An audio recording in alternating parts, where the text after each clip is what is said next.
thought today we'd talk a little bit about the ergonomics of playing the guitar, namely the wrist. I want to talk a little bit about that. I think it's important. Before we get started, though, I want to remind you we have a live coming up. I'm kind of working on changing the time a little bit, though, because I was thinking if I do it at midnight, then what's going to happen with that live is half people are going to be asleep because, you know, it's here in California, it might be midnight, but it's in New York, it's 3 o'clock in the morning. So it may not be such a good idea. So I'm thinking, hey, you know what we might do? We might just do it early in the day on the 31st. I'm thinking 5 o'clock.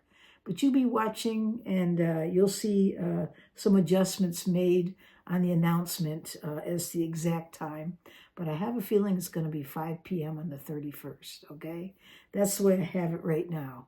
So be watching on that, and I hope you join us. We'll have a good time. We're going to actually do another giveaway. We have another travel guitar that we're going to share.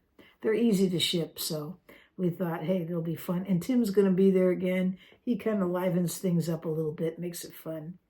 And so join us.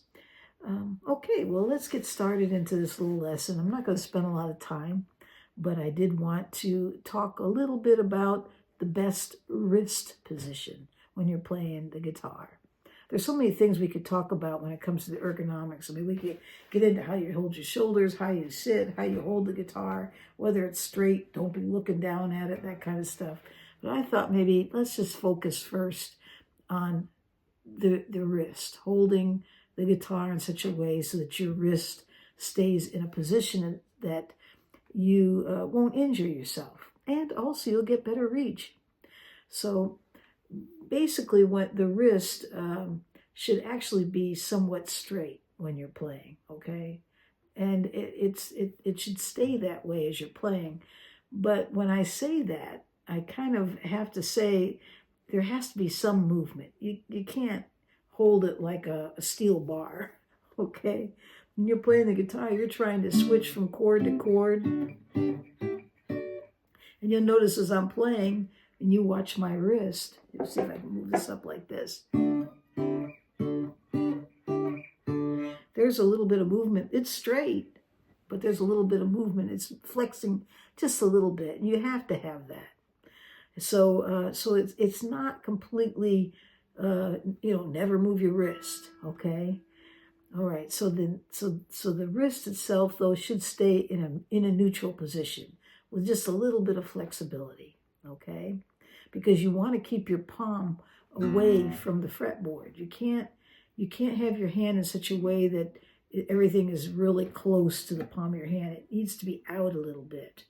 Otherwise, you're going to run into a problem. But the wrist, even though I've got the palm cupped some, my wrist is still staying pretty straight there. Just a little bit of movement, okay?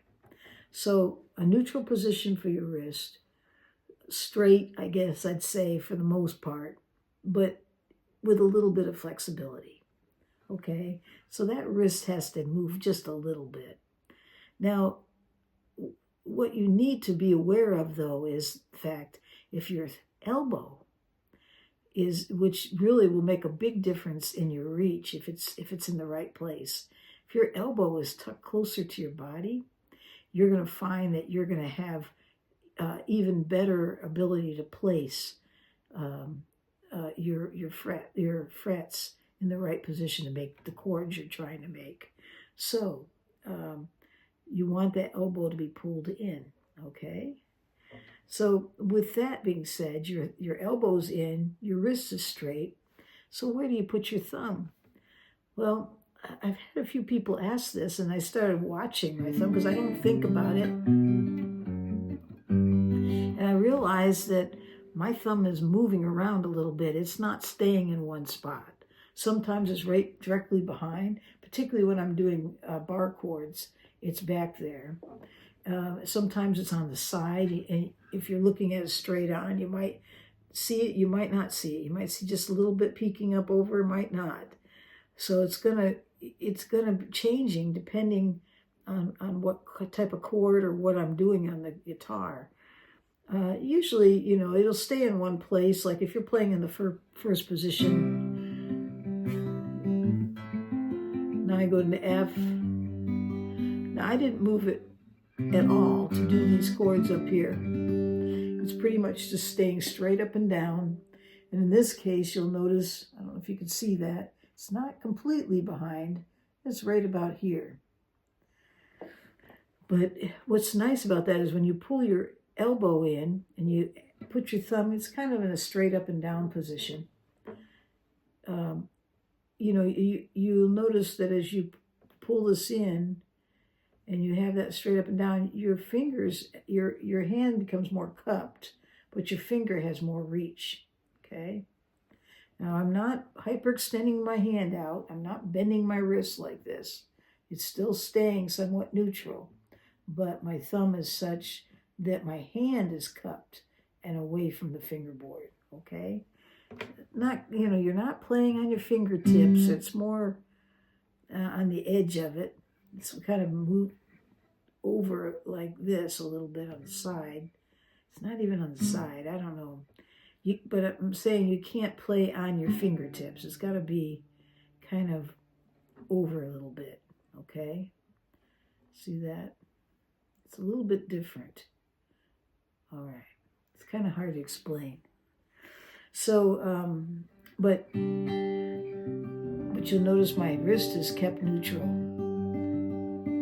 with a little bit of movement, depending on what I'm doing. You'll see some movement going on there. See that? That's okay to have a little bit of movement, but try to keep it neutral and try to keep it as straight as possible so that you're not hyperextending. You're going to move it out a little bit, but not super, okay? And there's some chords, like let's say you're doing a bar chord. You'll notice, or not a bar chord, but a power chord. You'll notice my hand it's still pretty straight, and down here, but my palm of my hand is probably is away from the fingerboard. It's not, that palm is not touching the edge. It's away from it.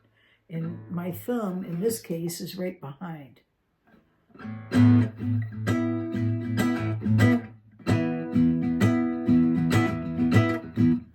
Now, I've heard people say they had trouble doing this particular shape, that they can't reach it. And we're just talking about the spread of 2 frets. And I'm thinking to myself, if their thumb is up here, there's no way I can't even make that chord. If that thumb is back here and that elbow's out here, I can't make that chord. If the thumb is here, this is tucked in, and you pivot it like this so that your wrist comes in towards you, but it's still straight, I can make the chord. I can make that very easily. Okay? So try that. Try to keep that wrist neutral. Keep in mind that your thumb's going to move anywhere from behind to the side. Sometimes, you know, people like myself, I reach up over and grab that low E string. So I don't want to say you can never do that. I'm just saying, just be aware of it, you know, that if you can't reach something, move the thumb back. Keep your wrist as neutral as possible. But then try, by pulling your elbow in, try to do that, whatever shape you're trying to create. Okay, so a neutral wrist, your thumb position you should pay attention to, and then also the elbow needs to be pulled in. Not super tight, it's sort of just of a natural, but it's not out here, okay? And you'll find you have a better reach. Your wrist will actually be more neutral, with just slight flexibility, and it actually is more comfortable, and it's actually safer because you'll have less opportunity for straining that wrist. Okay, so that's what I wanted to share with you today. It's just real short, but I think it's important, so that when you're playing your guitar, pay attention to those 3 things: neutral wrist, your thumb position, your elbow position, and in doing so, hopefully your hand is curled just a little bit away from the fingerboard without bending that wrist, and it'll help you pick up the chords that you are trying to to make. Okay, so we're going to leave it right there. And I hope you all have a great day or night wherever you are in this world.